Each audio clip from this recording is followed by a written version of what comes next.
Hi, my name is Sze Lok, and I am the co-director and co-writer and co-producer of the film Gazers. My co-writer and co-director and co-producer, Veialu Aila-Unsworth, actually came to me last year and said we should do a film together. And a couple of months later, I saw that Tropfest was coming out, and I was like, would you like to do Tropfest? And we were both like, yes, let's do it. Neither of us had entered before, and it was a perfect opportunity for us to make our short film together. And Veialu would come to Manly, and we would just have some nice sunny days by the beach, and we'll just chat and laugh and talk about different ideas.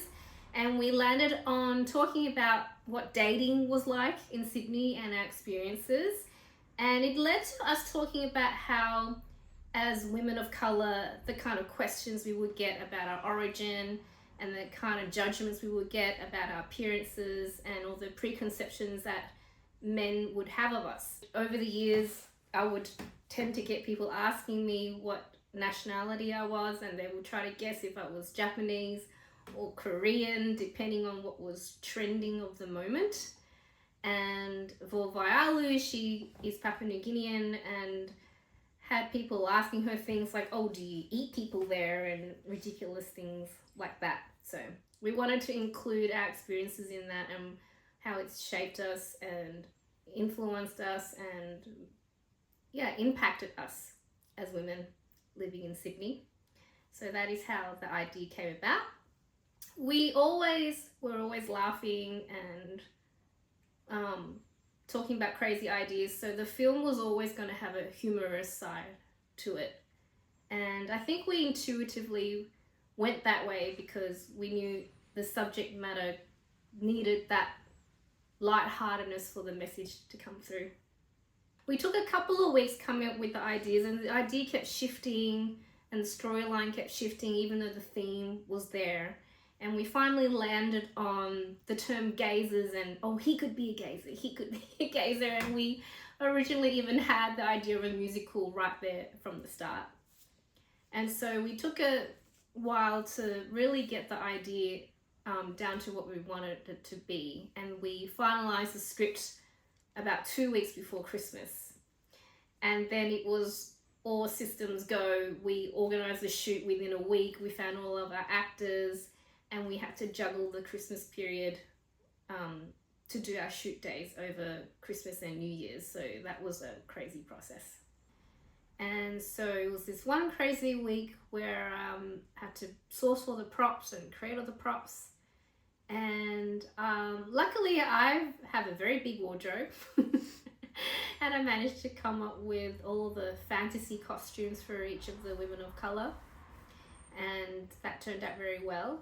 And most of the other costumes, we got the actors to bring their own wardrobe, and that also worked really well. And on the day of the shoot, we were all running around doing so many things because it was a very small, tight crew.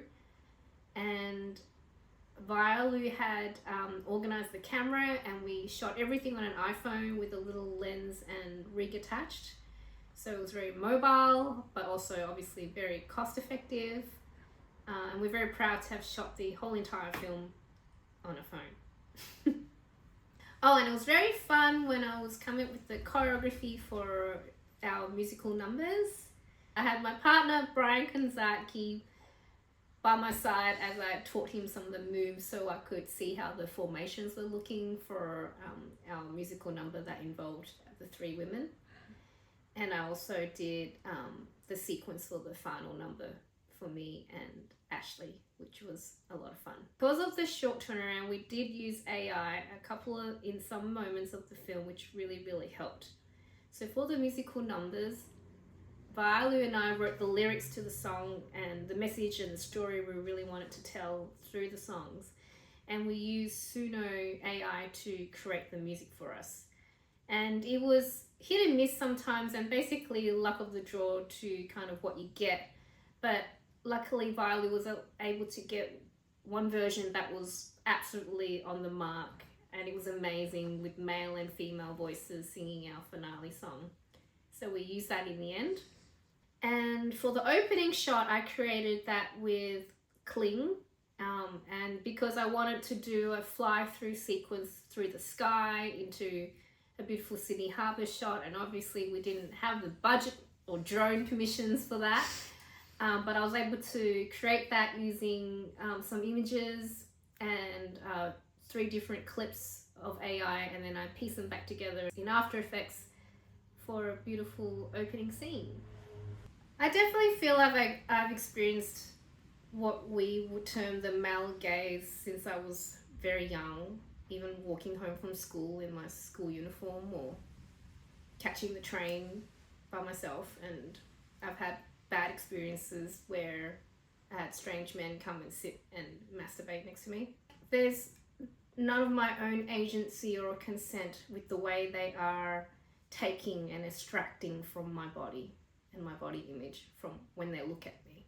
So it's like they're taking something from me without my permission, using their eyes. Most women, like myself, move around, how we move around the world, feeling this sense of unsafety and not having any say on not just how we're perceived, but what is taken from us. And I believe, like, energetically, I want to embody my own sensuality and beauty and my body form and everything that is on the outside. That is me. And I shouldn't have to hide it because men want to take from that in their way. It's a sense of being objectified without my permission. Yeah. Is how I feel when certain men look at me with the male gaze. I would like them to understand what are they looking at, what are they thinking, and what are their intentions behind all of that. Because obviously men and women all see beautiful, attractive people. And there's a difference between admiring beauty and acknowledging and noticing beauty for what it is. And then there is the sexual objectification of that image of that person that you're looking at that's taken away from them. And then on top of that, with what we're saying in the film, with the colonial gaze, the exotic gaze, and the oriental gaze, it's like seeing that also through that filter that is just projected and most like usually not even real. It just comes from this whole long history of objectifying usually women in that way in the patriarchal society. Obviously men have been conditioned into this in our long-standing patriarchal system for so long. So I like men firstly to become aware of what they're doing that we're pointing out in the film. Where is the mind going to? And then question, where is that coming from? And I feel like for this message to come across and to be heard and listened to would be coming from man to man, especially from a man that a man respects. And so, or would listen to. And so I know that there are men out there that already know this and feel this and are embodying the protection of women and uplifting women and really looking after women. And if those kind of men who understand that could pass on that knowledge to other men, and then I feel like the ripple effect would actually be stronger coming from men, between men, and men not being afraid to call each other out, men not being afraid to having these conversations to stand up for women. Wow, what impact on the world will come out of my film? I'm really hoping that the film starts a conversation or keeps the conversation going about how women feel in the world and how women are allowed to move through the world in a way that feels safe and free for them, not under the male gaze.